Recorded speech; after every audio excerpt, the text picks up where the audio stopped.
नमस्कार, मैं डॉक्टर कल्पना गुलवारे आपके समक्ष प्रेसिडेंट COGS के नाते बैठी हूँ। हम एक पॉडकास्ट सीरीज़ का इनॉग्रेशन कर रहे हैं। ये सीरीज़ कुछ कॉमन बीमारियों को डिस्कस करने के लिए और सरल भाषा में उसको एक्सप्लेन करने के लिए है। बेसिकली पेशेंट्स के मन में कई विचार है, कई क्वेश्चंस हैं जो हर टाइम डॉक्टर के चेम्बर में सॉल्व नहीं हो पाती। इसी सिलसिले में हमारे सीनियर गायनेकोलॉजिस्ट्स सरल भाषा में ये डिज़ीज़ को एक्सप्लेन करेंगे। तो पहला सीरीज़ हमारा डॉक्टर राजलक्ष्मी मैडम, हमारे सीनियर गायनेकोलॉजिस्ट, और डॉक्टर प्रिया शिंदे के बीच का है। तो ये इंटरव्यू ज़रूर देखिए और इससे फ़ायदा ज़रूर लीजिए। प्रश्न बहुत रहेंगे, उत्तर भी उतने ही सरल भाषा में एक्सप्लेन की जाएगी। तो उम्मीद है ये सीरीज़ ऑफ पॉडकास्ट आपको मदद रहेगा। धन्यवाद। मैम ने जैसे कि हमने बताया, पीसीओडी एक शुरुआत होती है ना मैडम, जिसमें सिर्फ ओवेरियन तक ही सीमित होता है वो बीमारी, बट जब वो पीसीओएस में कन्वर्ट होता है तो एक सिंड्रोम का फॉर्म ले लेता है, जिसमें वो ओवरी के अलावा इंसुलिन रेजिस्टेंस, डायबिटीज हो जाना, हार्मोनल इम्बैलेंस का आगे बढ़ जाना, ऐसा एक जो पूरा बीमारियों का घेरा बनते जाता है, जिसे हम पॉलीसिस्टिक ओवेरियन सिंड्रोम कहते हैं, है ना। मैम, एक मैं आपसे जानना चाहूंगी, जब आपने प्रैक्टिस शुरू किया था, आप अभी इतने सीनियर हो गए, उस समय जो आपको पेशेंट्स मिलते थे और आज के इसमें कुछ बढ़ गए हैं इस प्रकार के पेशेंट? जी हाँ, तब उस जमाने में हमको ये टर्मिनोलॉजी ही नहीं थी, पीसीओडी या पीसीओएस। हम लोग एक स्टीन लिवेंथाल सिंड्रोम करके हम उसको जाना जाता था, जिसमें पीरियड्स नहीं आते थे और ओवरी फंक्शन थोड़ा सा गड़बड़ हो जाता है, हार्मोनल इम्बैलेंस होता है, स्टीन लिवेंथाल बोलते थे। लेकिन पीसीओडी और पीसीओएस आई थिंक अभी लास्ट 15-20 इयर्स में काफी देखा जाता है और उसके बारे में जानकारी मिलती है। करेक्ट। तो मैम, इसकी जो सिम्टम्स है आपने एक बताया, इसमें पीरियड्स रेगुलर नहीं रहते हैं, इसके अलावा और क्या लड़कियों को समझना चाहिए?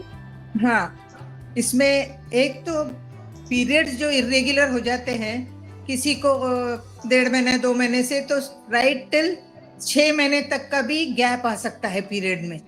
और इसके साथ यही सबसे डरने वाली या ये बात रहती है, माँ लोगों को स्पेशली इसके बारे में बहुत चिंता हो जाती है कि पीरियड क्यों नहीं आ रहा है, क्या हो रहा है, तब लाते हैं वो।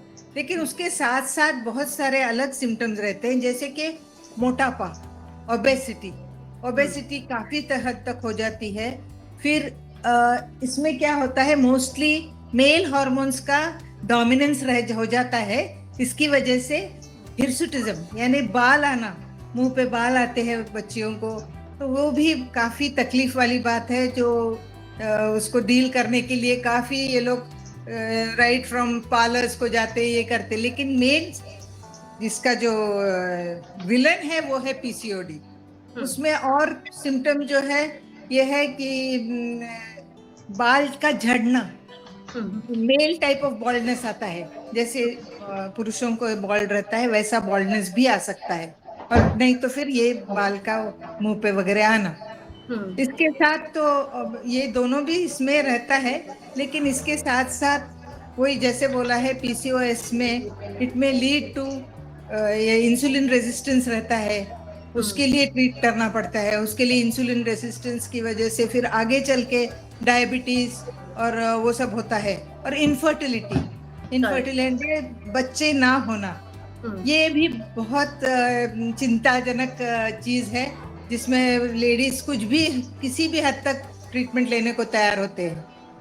लेकिन मेन थिंग इज वो ओबेसिटी कम करना। आप जैसे पूछेंगे मैं बताऊंगी और क्या कर सकते हैं इसके लिए। ओके, इसके हम और कारण की तरफ जाएंगे, बट उसके पहले मैं ये जानना चाहूंगी कि इसकी जो फैमिली हिस्ट्री है, ये कुछ हेरिडिटरी से कनेक्टेड है? हाँ, थोड़े तक तो है। हेरिडिटरी काफी माँ लोगों को होता है तो वो बच्चियों को भी होने की शक्यता रहती है। मैं कितने बार 2 बहनों को सरीका देखा है वैसे ही पीसीओडी का, तो है हेरिडिटरी फैक्टर तो है, यानी अनुवंशिक हो सकता है। तो फैमिली हिस्ट्री अगर रहा तो हम जल्दी सतर्क होके उस तरफ अपना कदम जल्दी लेके जा सकते हैं। प्रिकॉशन कर ले सकते हैं। इसके अलावा जो हेरिडिटरी है, इनहेरिटेंस, इसके अलावा और क्या फैक्टर्स आजकल दिखने में आते हैं? Factors, main factor is lifestyle. आजकल अपन देखते हैं कि लाइफस्टाइल जो पुराने जमाने में इतना एक्टिविटी रहता था, इतना एक्सरसाइज रहता था, इतना वॉकिंग रहता था, आजकल mostly it is a sedentary type of lifestyle, यानी बैठे बैठे सब हो जाता है। चाहे तुमको खाना मंगाना है, चाहे ग्रोसरीज मंगाना है, तुमको कोई बाजार में जाके घूमना नहीं पड़ता, सब्जियां लाना है, या फिर इवन अपने को कुछ मूवीज देखना है, बैठे बैठे वो स्क्रीन पे, स्क्रीन टाइम इतना ज्यादा करते हैं आजकल की बच्चियां, तो बैठे ही रहते। इसकी वजह से ओबेसिटी, मोटापा भी हो जाता, बैठे बैठे वो स्क्रीन के सामने खाने भी लगते हैं। तो thank you Rajalakshmi madam time निकालने के लिए, and I think will go ahead. Thank you so much.